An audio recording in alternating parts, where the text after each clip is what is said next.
नमस्कार। देश काल में आपका स्वागत है। मैं हूं मुकेश कुमार।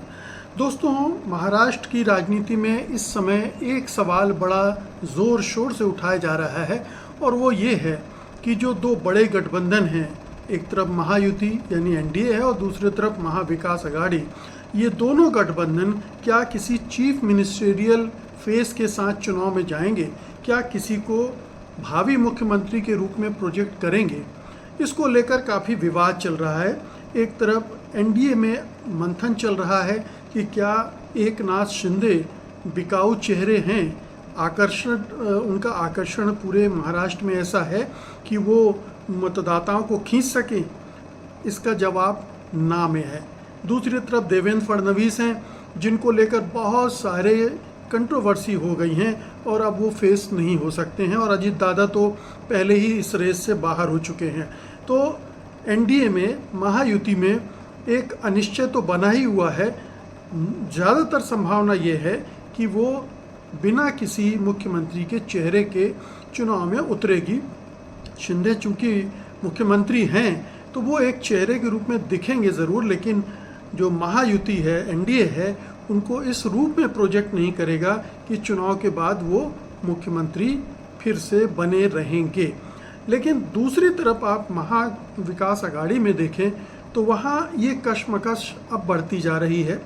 बल्कि यूँ कहना चाहिए, ये सवाल अब प्रमुखता से आ गया है कि क्या महाविकास अघाड़ी उद्धव ठाकरे को भावी मुख्यमंत्री के रूप में पेश करते हुए चुनाव मैदान में उतरेगा।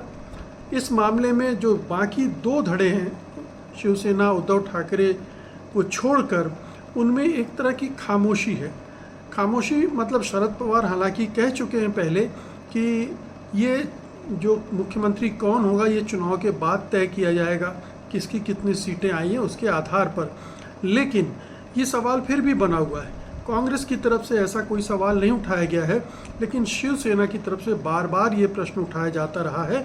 और अब तो खुद उद्धव ठाकरे ने भी कह दिया है कि पहले महाविकास अघाड़ी तय कर ले कि किसके नेतृत्व में। महाविकास अघाड़ी में भी उन्होंने दो दलों को खास तौर पर इशारा करते हुए कहा कि एनसीपी, शरद पवार गुट का, या कांग्रेस, दोनों में से कोई भी फेस अगर देंगे तो मैं उसका समर्थन करूंगा। यानी उन्होंने अपने आप को उस रेस से फिलहाल बाहर रखा है, ये न लगे कि वो भी इस रेस में हैं।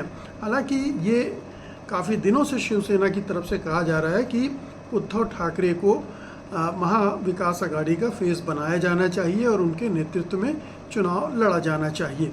तो ये एक जो गुत्थी है वो सुलझेगी कैसे, इसको लेकर काफ़ी कयास लगाए जा रहे हैं। लेकिन अनुमान ये है कि अब महाविकास अघाड़ी एक ऐसी जगह पर पहुंच गया है जहां पर उसको तय करना है और उसके पास विकल्प के रूप में उद्धव ठाकरे के अलावा कोई सशक्त चेहरा नहीं है। अगर आप राष्ट्रवादी कांग्रेस पार्टी को देखें, शरद पवार के, तो उनके पास भी कोई चेहरा नहीं है। अगर वो अपनी बेटी सुप्रिया सुले को आगे बढ़ाएंगे इस में तो वो उनकी भद ही पिटेगी, क्योंकि सुप्रिया सुले भी उतनी बड़ी नेता नहीं हुई हैं कि महाराष्ट्र को नेतृत्व दे सके।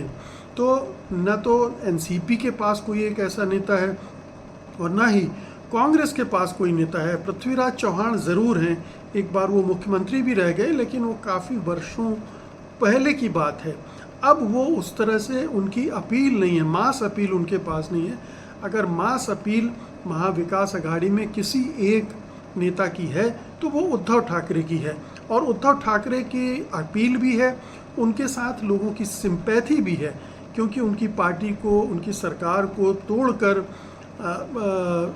महायुति बना या एकनाथ शिंदे सरकार बना पाए या एनडीए ने सरकार बनाई, तो एक सिंपैथी है कि उनके साथ अन्याय हुआ है, उनकी सरकार गिराई हुई है। दूसरा, ये जो शिवसेना की विरासत का मामला है वो भी अब इस विधानसभा चुनाव में ही तय होना है। और वो हालांकि मोटे तौर पर तो लोग मानते हैं कि उद्धव ठाकरे ही बाल ठाकरे की विरासत के सच्चे हकदार हैं, लेकिन चूँकि अभी जो लोकसभा चुनाव हुए हैं उसमें मुकाबला एक तरह से बराबरी कर रहा है, बल्कि जो एकनाथ शिंदे की शिवसेना है उसका स्ट्राइक रेट बेहतर रहा है लोकसभा चुनाव में उद्धव ठाकरे की शिवसेना के मुकाबले। तो अभी भी वो फैसला हो नहीं पाया है। ये फैसला या तो सुप्रीम कोर्ट में जो मामला अभी सुना जाना है उसके आधार पर होगा, या फिर ये विधानसभा चुनाव में महाराष्ट्र के मतदाता कर देंगे। अगर वो उद्धव ठाकरे की शिवसेना को ज़्यादा से ज़्यादा सीटें दे दें, मतलब एकनाथ शिंदे की शिवसेना के मुकाबले ज़्यादा सीटें दे दें, तो उससे लगभग तय हो जाएगा कि जन समर्थन किसके साथ है। तो एक ये फैसला भी होना है, और इसलिए उद्धव ठाकरे चाहते हैं कि उनके नेतृत्व में चुनाव लड़ा जाए, ताकि उनको उसका एडवांटेज मिलेगा, उनकी पार्टी को एडवांटेज मिलेगा, और वो प्रूव कर पाएंगे। क्योंकि तब शिवसेना के जो कार्यकर्ता हैं उनमें जोश पैदा होगा, उनमें उत्साह पैदा होगा, हौसला पैदा होगा कि उद्धव ठाकरे को मुख्यमंत्री फिर से बनाना है, इसलिए मैदान में जमकर लड़ाई करनी है।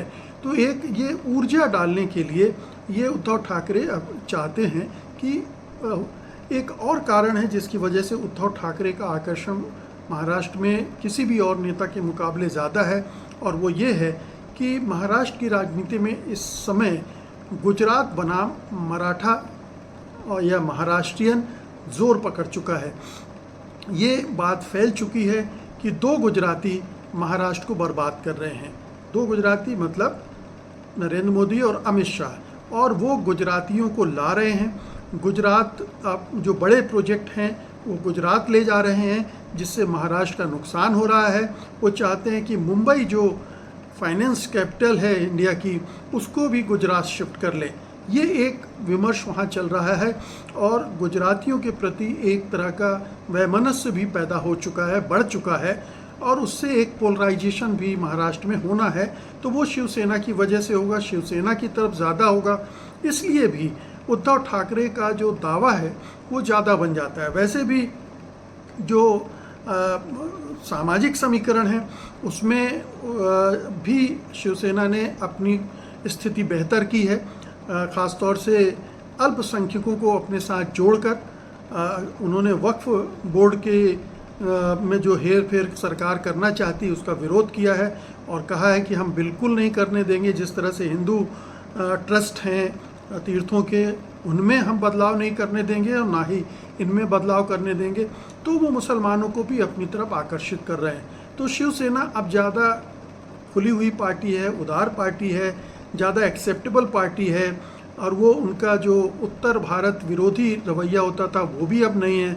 तो एक मजबूत स्थिति में उद्धव ठाकरे तो हैं, और ज़्यादा आकर्षण भी उनका है, इसलिए ये बहुत संभावना है। अभी वो दिल्ली आकर हाईकमान से भी मिल के गए हैं, कांग्रेस के बड़े नेताओं से मिलकर गए हैं, तो जाहिर है कि उनसे भी उनकी इस मुद्दे पर चर्चा हुई होगी, और हो सकता है उन्होंने उनको हरी झंडी दे भी दी हो। तो बहुत बहुत बहुत बड़ी संभावना ये है कि उद्धव ठाकरे का नाम अगले महीने 15 दिन में तय हो जाए, और उनके चेहरे पर फिर पूरा जो महाविकास आघाड़ी है वो चुनाव लड़े। और लड़ता है तो इसका एडवांटेज निश्चित रूप से महाविकास आघाड़ी को रहेगा। आमतौर पर भारतीय चुनाव में देखा गया है कि अगर कोई मुख्यमंत्री का चेहरा सामने होता है तो उसका फ़ायदा मिलता है। अगर वो लड़ते हैं तो उद्धव बनाम शिंदे हो जाएगा, और उसमें उद्धव शिंदे के मुकाबले कई गुना भारी पड़ेंगे, क्योंकि उद्धव की एक्सेप्टेबिलिटी ज़्यादा है। उद्धव और शिंदे पर गद्दारी का एक टैग लगा हुआ है, एक दिल्ली के एजेंट होने का टैग लगा हुआ है। ये तमाम चीज़ें जो निगेटिव हैं एकनाथ शिंदे के साथ, वो उद्धव के साथ नहीं है, उनके साथ कई एडवांटेज जुड़े हुए हैं। इसलिए बहुत मुमकिन है कि उद्धव ठाकरे ही विधानसभा चुनाव में महाविकास आघाड़ी को लीड करेंगे। धन्यवाद आपका, नमस्कार।